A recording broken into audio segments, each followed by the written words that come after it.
T Raju ಅವರನ್ನು ಬೆಳಗಾವಿ ಜಿಲ್ಲೆಯ ಪ್ರಮುಖ ಇಬ್ಬರು ಸಚಿವರಿದ್ದಾರೆ. ಅವರ ಪೈಕಿ ಒಬ್ಬರು ಭೂ ದಾಖಲೆ ಇದೆ, ಭೂ ಹಗರಣ ಮಾಡಿದ್ದಾರೆ. ಸೊ ಅವರು ದಾಖಲೆಗಳನ್ನು ಬಿಡುಗಡೆ ಮಾಡ್ತಾರೆ. ನೋಡಿ, ಆಧಾರ ರಹಿತ ಇಂಥ ಹೇಳಿಕೆಗಳಿಗೆ ನಾವು ಉತ್ತರ ಕೊಡೋ ಜರುರತ್ತಿಲ್ಲ. ಯಾವಾಗ ಆಧಾರ ಸಹಿತ ಅವ್ರು ಏನು ಮಾತನಾಡ್ತಾರೆ ಅನ್ನೋದನ್ನ ನಾನು ನೋಡಿಲ್ಲ. ಸೊ ಅವ್ರು ಯಾವಾಗ ಆಧಾರ ಸಹಿತ ಏನು ಹೇಳ್ತಾರೆ ಅದಕ್ಕೆ ಉತ್ತರ ಕೊಡ್ತಾರೆ. ನೋಡಿ, ಇದು ಬಹಳಷ್ಟು ಪ್ರೀ ಮೆಚ್ಯೂರ್ ಆಗುತ್ತೆ.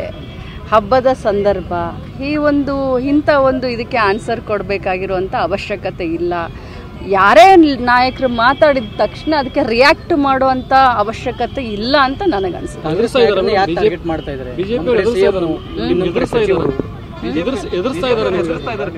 ಯಾರಿಗೂ ಹೆದರೋದು ಬಗ್ಗೋದು ಜಗ್ಗೋದು ಇಲ್ಲ ಅಂತ ನಾನು ಹೇಳಿದ್ದೀನಿ, ನಮ್ಮ ಮುಖ್ಯಮಂತ್ರಿಗಳು ಹೇಳಿದ್ದಾರೆ. ಅದೇ ಸಾಕ್ಷಿ. GT ದೇವೇಗೌಡ ಅವರು ಸಿದ್ದರಾಮಯ್ಯನವರ ಪರವಾಗಿ ಮಾತನಾಡಿದ್ದು JDSನ ಶಾಸಕರು, ಸೋಮಶೇಖರ್ ಅವರು ನಮ್ಮ ಸರ್ಕಾರದ ಬಗ್ಗೆ ಮತ್ತು ಸಿದ್ದರಾಮಯ್ಯನವರ ಬಗ್ಗೆ ಮಾತನಾಡಿದವರು BJPಯ ಶಾಸಕರು. ಇದೇ ಸಾಕ್ಷಿ ನಾವು ಯಾವ ರೀತಿ ಸರ್ಕಾರವನ್ನು ಮತ್ತು ಯಾವ ರೀತಿ ಕೆಲಸವನ್ನು ಮಾಡ್ತಾ ಇದ್ದೀವಿ ಅಂತ.